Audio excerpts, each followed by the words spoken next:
Now today is within the octave, which is the 8-day period of the feast of the Martyrdom of the Templars, which is on the 13th of this month. And so that is what we have celebrated. We have made it a little bit less fancy this year than at other times, but you know, just trust us, fanciness will always return, and we have now the possibility within this year of forming a Templar enclave in the San Francisco area under the leadership of our good and long-time knight Robert Beals, and then others here, so let us keep that in mind. Now, why this excitement about the Templars? The Templars, of course, the knights of the Temple of Jerusalem were one of the great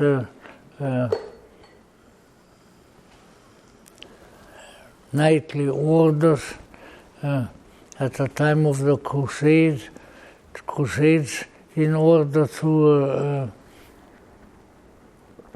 preserve the tradition of knighthood and of that particular period. And if you are not terribly well informed, then just tell you that while having carried on a very glorious knightly career in the Holy Lands at the time of the Crusades, unfortunately, eventually they incurred the ill will of both the then Pope and the King of France, and they were executed in an island in the River Seine, which is just behind Notre Dame. So in fact, I think the little street that leads to it from the plaza, that we, as we might call it, is named after Jacques de Molay, the Grand Master, who was at that time executed. It is now fairly well known that the trial and the execution of the Templars was a terrible miscarriage of justice, and it was sort of a conspiracy carried on by the then Pope, who was not in Rome, but was in Rome rather than in anywhere else. No longer in his French location, but in any event, and King Philippe le Bel, the Beautiful, which I'm sure that the Templars would have disagreed as to how beautiful this man was, but in any way they were condemned, and primarily the chief officers of the Order of the Temple, which was the primarily French knightly order, were executed by fire there are several little islands when you go down to the River Seine. You walk down with Notre Dame being on your right, and there's a little street that goes in the street, I believe, is called Jacques de Molay Street, because that's the street on which the Templars were led to their death. And then when you get down to the River Seine, there are several little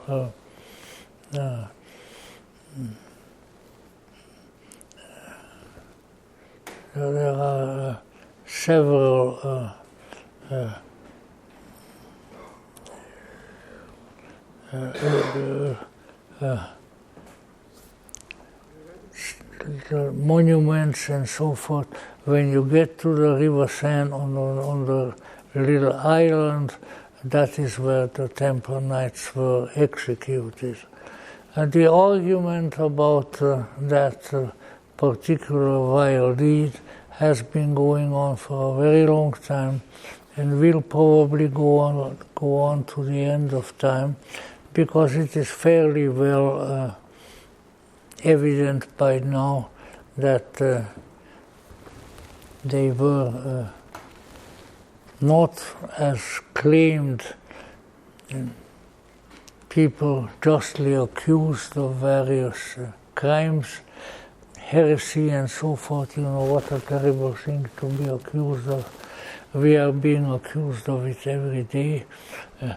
But in any event, they were undoubtedly executed on trumped charges, and that has sort of put the Templar tradition into a strange situation ever since.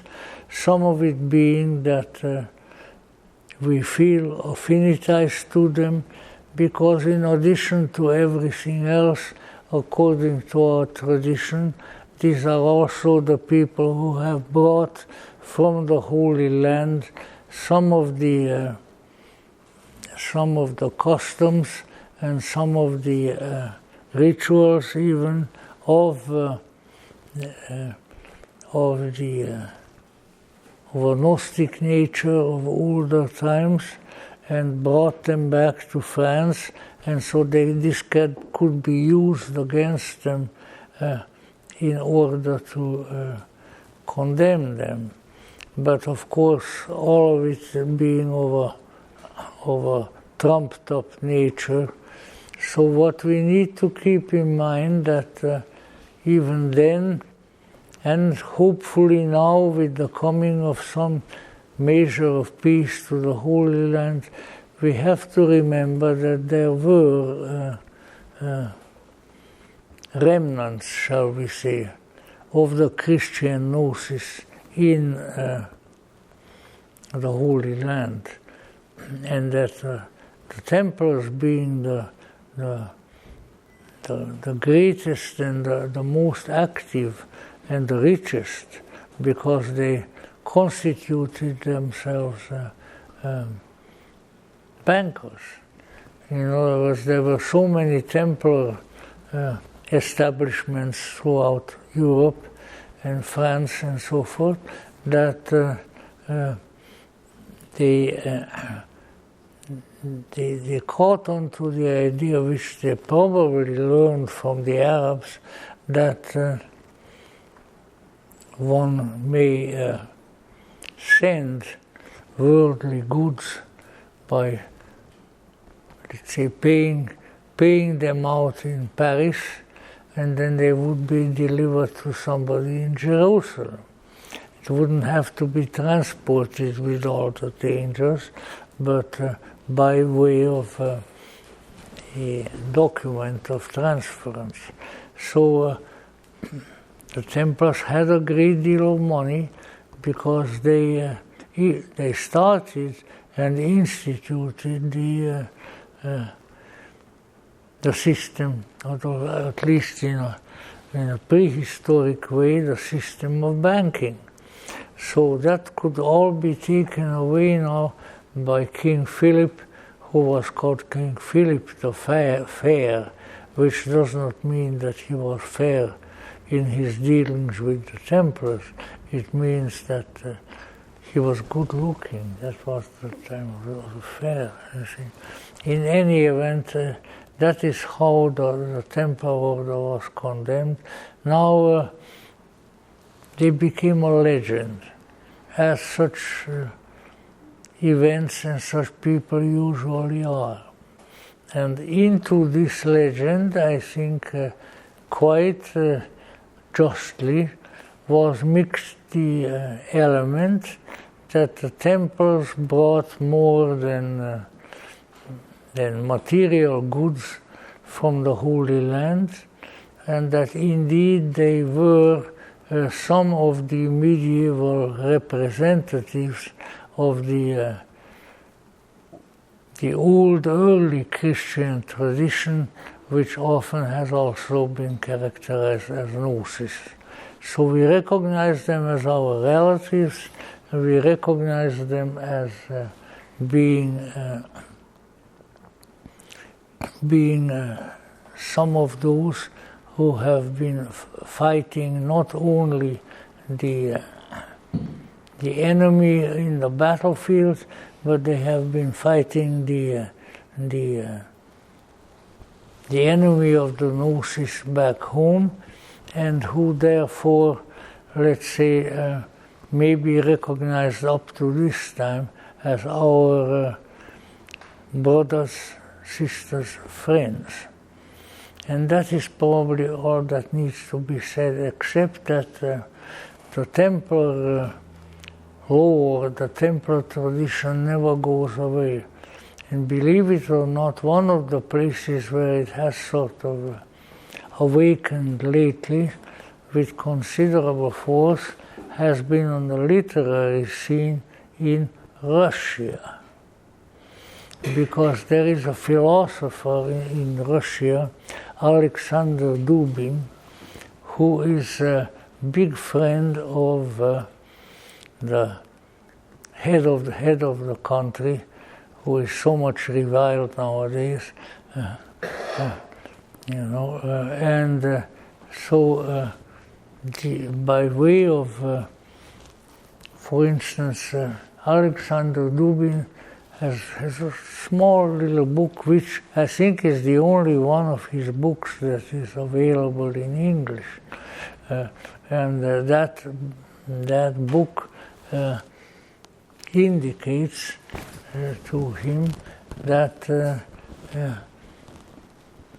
somehow the Templar tradition of those who have been executed at the end of the Middle Ages in that ignominious fashion, that tradition and those connections have continued. I have heard some of those things, and again, it's not the kind of thing that is historical truth that you have to shove down little children's mouths in school, but rather it is readily available historical rumor that the Templars maintained certain traditions that they brought from the Holy Land, from the land where Christ walked, and that when they were, so to say, put out of business,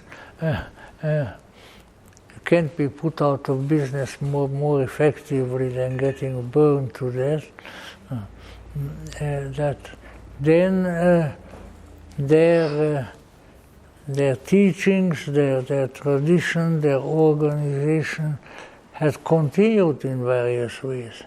And it has been said for a long time, and there is certainly considerable evidence to that effect, that the tradition holds that they were representatives of a secret form of Christianity, and that was the real reason why they were destroyed rather than anything else. And that is fairly well preserved in various historical works. So that needs to be kept in mind, because we also have to keep always in mind that the Gnosis in some form has always been in the world. Whether it was called Hermeticism, whether it was called this, that, or the other thing, and ultimately perhaps the Templar traditions. And for that reason the Templar order was from time to time then opened up again. I can testify, because of correspondence, that the late and great Pope John Paul II was in the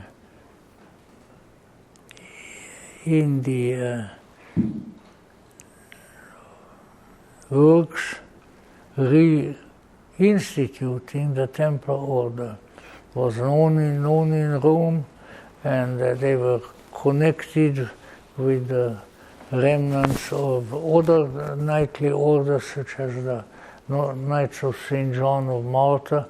It was about to come back, but then a different kind of orientation prevailed at the Vatican after Pope John Paul's death, and it didn't come to pass.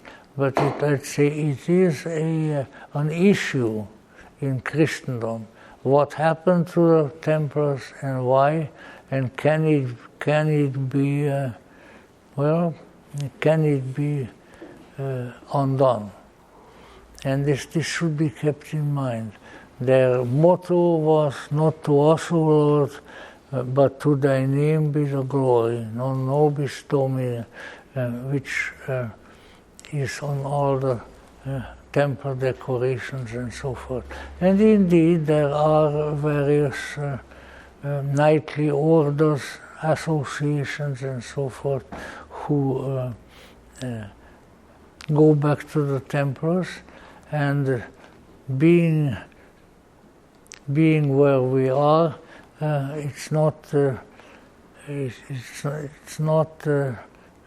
unjust to mention that there are several passages in the various works of Madame Blavatsky where she extols the Templars. So the Templars are our relatives in many different ways, and that is why we have sort of in a very underground fashion have continued the tradition, and will continue to do so. We used to make it a little more theatrical earlier on. We had the skull, which is the skull is the symbol of the dead Grandmaster Jacques de Molay, and various other things of that sort, and the Templar sword, and so usually here, which this time we did not. But I assure you, as the Hungarians say, what is delayed is not past. So if you come back next year around this time, near the 13th of the month, you may find a few more dramatic Templar mementos at this time. Meanwhile, let us remember that there have always been Gnostics in the world. They may have been called by various names right up to the present time, and they continue to do so. And that is what we need to hang on to our gnosis, that there is a secret and very important aspect of Christianity which was carried forward, and maybe some of it will also be a little more prominent at the present time, when it seems that, at least for the time being, peace will really come to the Holy Land as we so greatly desired. So keep it in mind that the Templars are our friends, and that when we study what we may avail ourselves of their traditions, we can enrich our gnosis with some medieval elements. You know, we've been there, we've seen it. When you travel up and down in France, in every little town there is a beautiful building which is Les Templiers, because the Templars were so widely spread in the country that they had representations. They had a Templar building, Templar churches, and so forth all over France, and that wasn't there for no good reason. So we need to acknowledge those throughout the ages who were related to our tradition, and we need to pray for them and join ourselves in spirit to their endeavors and the way they perceive the Gnosis, and in so doing we will be closer to the tradition as we otherwise might.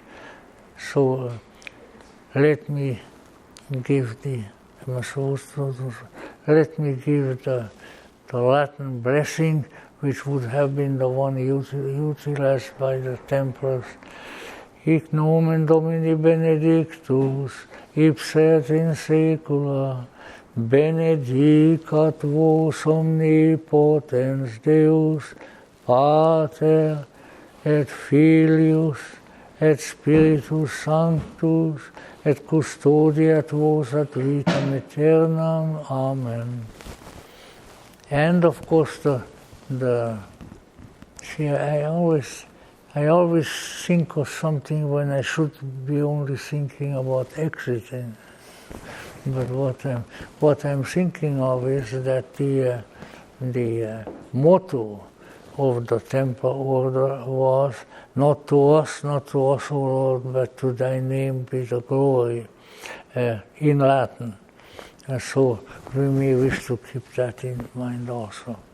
So thank you so very much, and hope to see you under slightly different circumstances in a few minutes. And once again, my greetings and felicitations to my brother and sister knights who have received the Templar knighthood from us, and where we will hopefully be able to do some more work. There is a possibility that the Templar chapter may be forming in Northern California out of some of the congregation of the late and very much regretted Gnostic Bishop Rosamund. So the Templar tradition lives on, and let it also live on by way of our regard here locally and other places that we might go to. So thank you very much for coming for this time, and it is always at this time, when possible, within the 8-day period, the so-called octave, that we pay our homage to the martyred Templars. So thank you again so much for coming, and look at some of our what do we call it? We don't really call it a program, but whatever it may be. But we have various titles of future programs and lectures there, which may be pertinent to this. Let me also say that this is the first Sunday where we welcome in his often annual and sometimes more frequent visit our good Vicar General, John, who sits over there, in whose presence and of his dear life we have enjoyed so many times. And whenever he's with us, it sort of brings a little bit of Gnostic light, international to us. And so we'll be very happy. He will be saying Mass every Tuesday, Wednesday? Tuesday? 11 o'clock. Yeah, at 11 o'clock at a small chapel in the back, which is more intimate. And he will be saying at least once the 3 Sundays that he's here, of course also the Eucharist over here. So pay attention to those. So again, God bless you all, and we'll continue in a more informal manner.